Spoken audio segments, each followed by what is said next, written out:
Part 7 event modifiers. Event modifiers একটি important বিষয়, অনেক ইউজফুল একটি জিনিস। এটা আমি ডেফিনেশন না দিয়ে ডিরেক্ট এক্সাম্পলের মাধ্যমে এটা আমরা শিখবো। তো এটার জন্য পার্ট 7 নামে একটি ফোল্ডার বানিয়েছি এবং এখানে আগের মতোই প্রায় এমটির মতো একটি প্রজেক্ট নিয়েছি। এখানে আমরা চলেন এক্সাম্পলের মাধ্যমে শিখি। ধরেন আমরা এখানে চাচ্ছি যে ফার্স্টে একটি H3 ট্যাগ থাকবে এবং এখানে থাকবে যে ইন্টেরিয়র নেম, এর নিচে এটা থাকবে হচ্ছে একটি ইনপুট ফিল্ড, এর নিচে একটি প্যারাগ্রাফ থাকবে এবং এখানে লেখা থাকবে ওয়েলকাম। যে নাম এটা করছে সেটা আমরা স্কেলেটনটা করলাম। এখন দেখেন এখানে এটা আমরা দেখাবো। তো এটার জন্য আমরা কি করতে পারি, আমরা লাস্ট পার্টে আমরা ইভেন্ট বাইন্ডিং শিখেছি। তো ডিফল্ট ইনপুট ট্যাগের জন্য আমাদের কিছু ইভেন্ট আছে HTML এর, যেমন অন কি আপ, অন কি ডাউন, অন ইনপুট, এই টাইপের কিছু ইভেন্ট আছে। তো আমরা এখানে একটা এক্সাম্পল দিচ্ছি, এটা হচ্ছে অন কি আপ। এটা যদি আমরা বাইন্ড করতে চাই কোনো মেথডের সাথে, তাহলে আমরা লিখতে পারি যে @keyup ইজ ইকুয়াল টু আমরা কোনো একটা মেথড কল করব। তো এটার জন্য আমরা এখানে মেথডসের মধ্যে ধরেন আমরা হ্যান্ডেল keyup নামে একটি মেথড বানাচ্ছি এবং এই মেথডে আপনারা জানেন যে একটি ইভেন্ট পাস করা যায়, অটোমেটিক্যালি পাস হয় যদি আমরা এখানে এইভাবে কল করি যে হ্যান্ডেল keyup। তাহলে এর ভিতরে ইভেন্ট অবজেক্ট আসছে সেখানে। চলেন আমরা এটা console.log করে দেখি।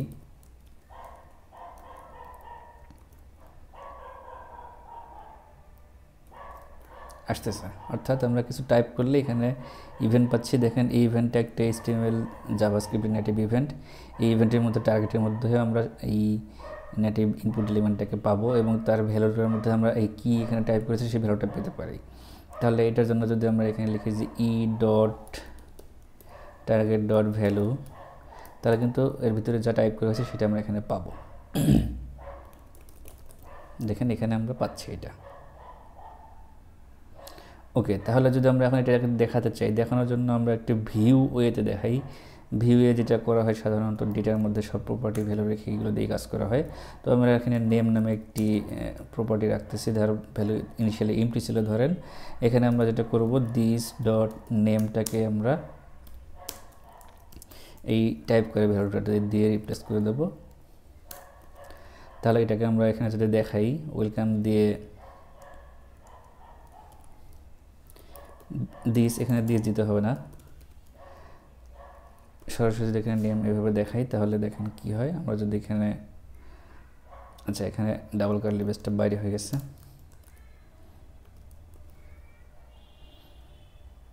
এখানে যদি আমরা লিখি রিমন, তাহলে দেখেন দেখাচ্ছে যে ওয়েলকাম রিমন। ওকে, তো এটা কিন্তু আমাদের দেখার বিষয় ছিল না। আমরা যেটা দেখতে চাচ্ছি সেটা হচ্ছে ইভেন্ট মডিফায়ার। তো এখানে আমরা keyup ইভেন্টটা নিয়ে কাজ করেছি। এই মডিফায়ার ইভেন্ট দিয়ে আমরা কিন্তু কোনো ইভেন্টকে ফিল্টার করতে পারি বা সবগুলো ইভেন্টকে হ্যান্ডেল না করে কিছু কিছু স্পেসিফিক টাইপের ইভেন্টকে আমরা হ্যান্ডেল করতে পারি। যেমন এখানে যদি আমরা লিখি যে keyup.enter, তাহলে সবগুলো keyup-এর জন্য এই মেথডটা কল হবে না, শুধু যখন ইন্টার প্রেস করব তখন এটা কল হবে। তাহলে প্রত্যেকটা টাইপের জন্য এখানে আমাদের নিচে এটা চেঞ্জ হবে না।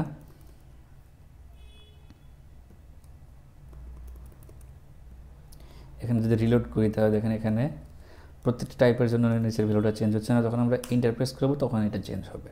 অর্থাৎ ইভেন্ট মডিফায়ারটা ইউজ করার জন্য আমাদের ইভেন্টের পরে ডট দিয়ে আমাদের মডিফায়ারের নাম দিতে হয় এবং বাকি সব সিমুতে কাজ করে, তখন হচ্ছে সেই মডিফায়ারটা কাজ করে। তো আমরা এখন আরও কিছু মডিফায়ারের এক্সাম্পল দেখব। এটার জন্য এখন আমরা একটি ফর্ম নিচ্ছি।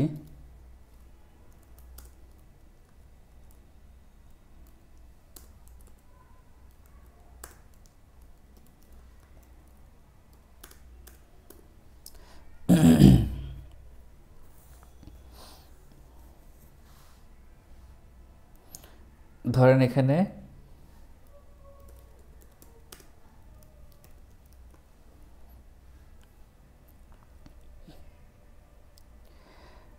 ওকে আমি একটি বাটন দিচ্ছি।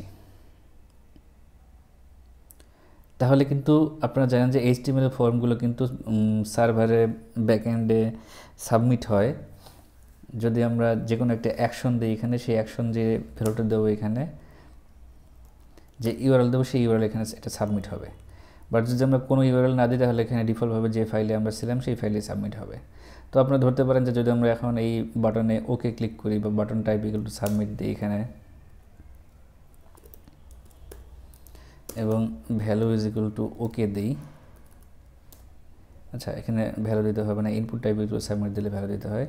তাহলে কিন্তু দেখেন আমরা যদি এখানে এই ওকেতে ক্লিক করি তাহলে কিন্তু নতুন একটি পেজ লোড হচ্ছে, অর্থাৎ এই ফর্মটাতে আবার সাবমিট হচ্ছে, যার জন্য এরকম হচ্ছে। এটা আমরা বোঝার জন্য ধরেন আমরা এখানে নামটা লিখে আসলাম,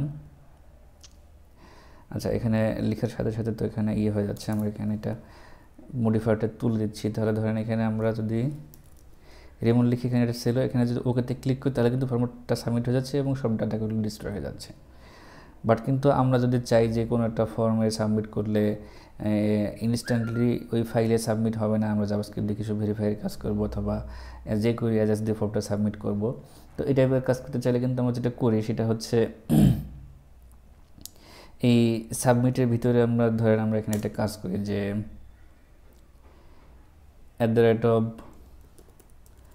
@submit ইজ ইকুয়াল টু আমরা একটা মেথড কল করতেছি, ধরেন হচ্ছে হ্যান্ডেল ফর্ম সাবমিট। তাহলে আমরা এই মেথডটা যদি বানাই আসি,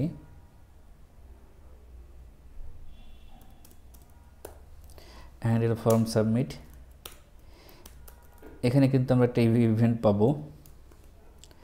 চলুন দেখা যাক কি ইভেন্ট পাওয়া যায়। এখানে আমরা @submit কোনো একটা মেথড লিখছি, এর মানে যখন ওকেতে ক্লিক করব তখন ওই মেথডটা কল হবে। দেখেন এখানে যদি আমরা ওকেতে ক্লিক করি তাহলে পেজটা কিন্তু আবার লোড হয়েছে, রিলোড হয়েছে, যার জন্য এটা আমরা বুঝতে পারতেছি না। বাট যদি আমরা এখানে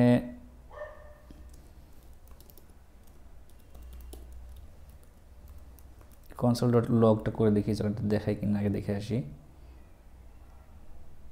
আচ্ছা এটা রিলোড হচ্ছে, বোঝা যাচ্ছে না।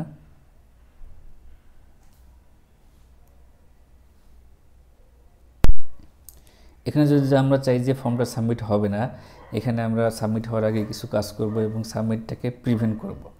তাহলে আমাদের যে ওয়েটা আছে সেটা হচ্ছে আমাদের লিখতে হবে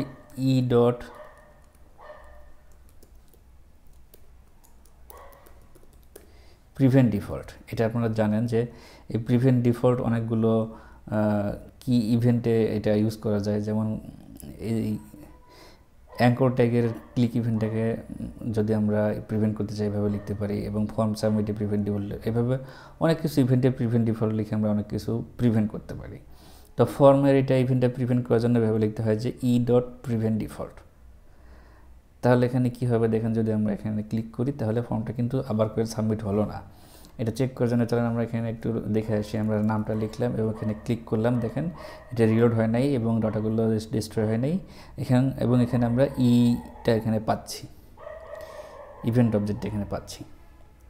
তো এটা তো গেল এমনিতেই নর্মাল ওয়ে। তো আমরা যেহেতু এখন শিখতেছি ইভেন্ট মডিফায়ার, এই কাজটা কিন্তু আমরা এইভাবে না করে সিম্পলি আমরা করতে হবে কীভাবে, আমরা @submit.prevent লিখেও করতে পারি। এখানে সাবমিট ইভেন্টটাকে আমরা প্রিভেন্ট করলাম, এর মানে হচ্ছে প্রিভেন্ট ডিফল্ট অটোমেটিক্যালি হবে এবং এই মেথডটা কল হবে।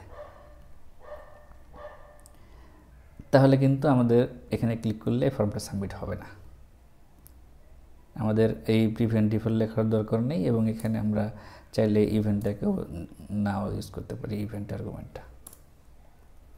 ধরেন আমরা এখানে এমনি একটি console.log লিখলাম যে ফর্ম সাবমিটেড। তাহলে যদি আমরা এখানে দেখেন ক্লিক করি তাহলে দেখেন ফর্ম সাবমিটেড পাচ্ছি এবং ফর্মটা সাবমিট হচ্ছে না, অটোমেটিক্যালি এটা প্রিভেন্ট হচ্ছে। এখন আমরা আরেকটি জিনিস দেখব। তো এটার জন্য আমরা নতুন একটি সেগমেন্ট নিচ্ছি। ধরেন আমরা এখানে একটি এই সেট ট্যাগ দিয়ে এটাকে আলাদা করতেছি। এখানে একটি ডিভ নিচ্ছি, ধরেন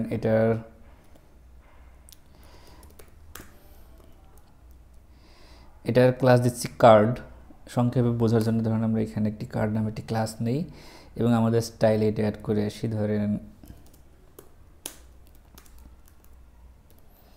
কার্ডের উইডথ দিচ্ছি 200 পিক্সেল, হাইট দিচ্ছি 200 পিক্সেল,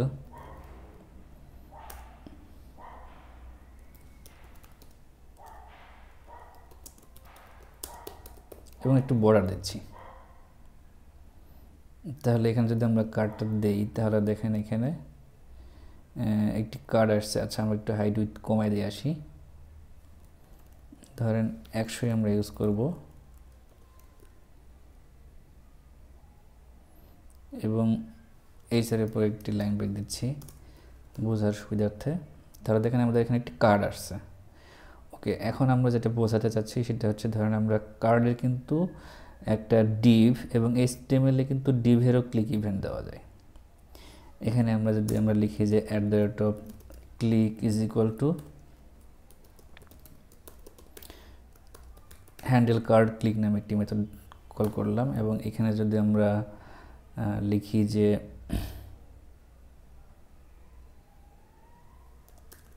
হ্যান্ডেল কার্ড ক্লিক, এখানে ধরেন আমরা একটি ইভেন্ট দিচ্ছি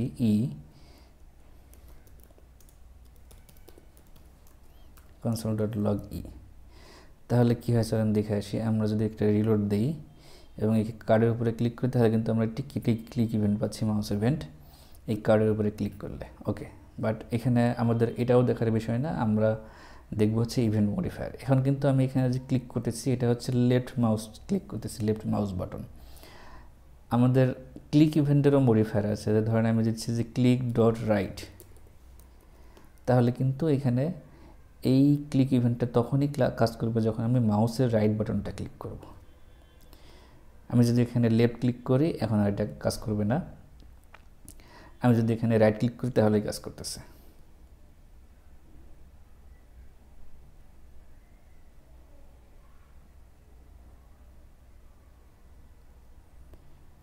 তো এটা আমি মাউস নেওয়ার জন্য আসলে আপনারা বুঝতে পারতেছেন না। আমি যখন এখানে রাইট ক্লিক করি এখানে দেখেন মেনু আসছে। আচ্ছা, এখানে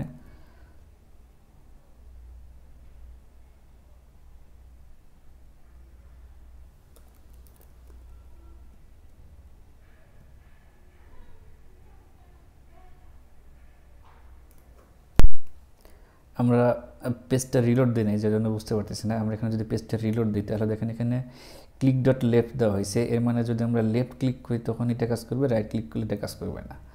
আমরা যদি এখানে click.right দিই এবং এখানে রিলোড করি তাহলে দেখেন এখানে যদি আমরা লেফট ক্লিক করি কাজ করতেছে না, এবং রাইট ক্লিক করলে এটা কাজ করতেছে। অর্থাৎ ইভেন্ট মডিফায়ারও করা গেছে। এইভাবে আমরা এখানে চাইলে click.middle-ও দিতে পারি।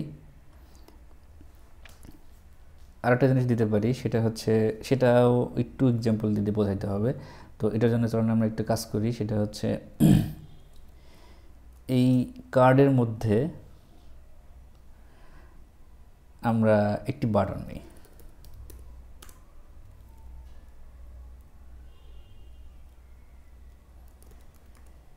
ধরেন আমি ভিউ নামে একটি বাটন দিচ্ছি, বাটনের ভিতরে ভিউ দেখাচ্ছি, এবং এখানে আমি click = এখন আমি উপরেরটা লেফট দিচ্ছি অথবা এটা তুলে দিচ্ছি আমি, এবং এইখানে কার্ডের ভিতরে ক্লিকে আমরা ধরেন আমি এখানে একটি মেথড কল করব যার নাম হচ্ছে হ্যান্ডেল ভিউ ক্লিক। তাহলে এই নামে একটি মেথড বানাই।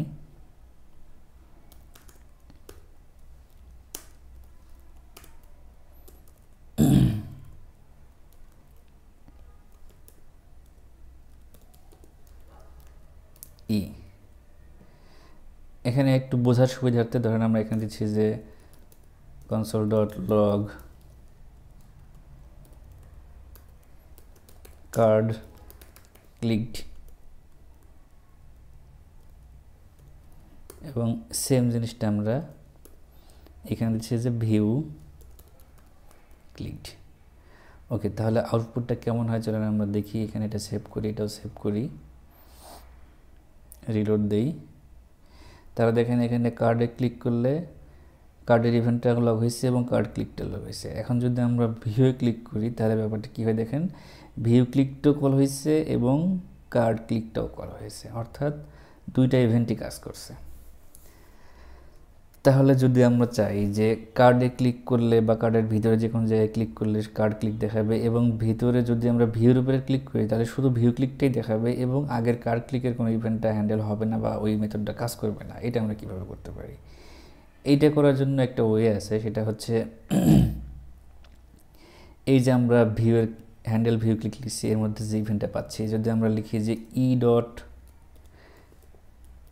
stop propagation, তাহলে এই ইভেন্টটা কি করবে, আগের ইভেন্টগুলোকে আর অ্যাকসেপ্ট করবে না, আগের ইভেন্টগুলো রাখবে না, শুধু এই ইভেন্টটাই কাজ করবে। এটা আমরা চেক করে দেখি। ধরেন আমি কার্ড ক্লিক করলাম, কার্ড ক্লিকের কাজ করছে, ভিউয়ে ক্লিক করলাম, শুধুমাত্র ভিউ ক্লিকটা কাজ করছে, আর কার্ড ক্লিকটা নতুন করে কাজ করে নাই। অর্থাৎ আবার দেখে আমরা চলেন, ভিউ ক্লিক করলাম, তাহলে শুধুমাত্র ভিউ ক্লিকটা কাজ করছে, আগের যে কার্ড ক্লিক ছিল প্যারেন্ট সেটা কাজ করে নাই। তো এটা তো গেলে হচ্ছে নর্মাল ওয়ে, জাভাস্ক্রিপ্টের ওয়ে, বাট এটাও আমরা ইভেন্ট মডিফায়ার দিয়ে করতে পারি। এটা ইভেন্ট মডিফায়ার দিয়ে করার জন্য আমরা কী করতে পারি, এখানে যে আমরা লিখছিলাম @click = হ্যান্ডেল ভিউ ক্লিক, এখানে যদি আমরা লিখি যে @click stop, এই স্টপ মডিফায়ারটা দিয়ে যদি হ্যান্ডেল ভিউ ক্লিক দিই, তাহলে আমাদের যেটা হবে সেটা হচ্ছে শুধুমাত্র হ্যান্ডেল ভিউ ক্লিক মেথডটাই কল হবে, এর প্যারেন্টের কি ইভেন্টে কি ক্লিক ইভেন্ট দেওয়া আছে সেটা এরা দেখবে না।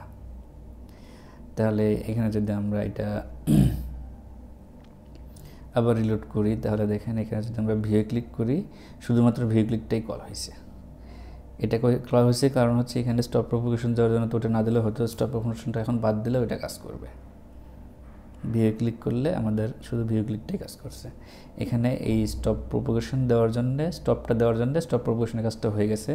আমরা আরেকবার চেক করি, এখানে আমরা এটা যদি বাদ দিই, তাহলে দেখেন যখন আমরা ভিউ ক্লিক করব তখন ভিউ ক্লিকটাও হয়েছে এবং প্যারেন্টের যে ইভেন্টটা আছে সেটাও কিন্তু এখানে কাজ করেছে, যে কার্ড ক্লিকড।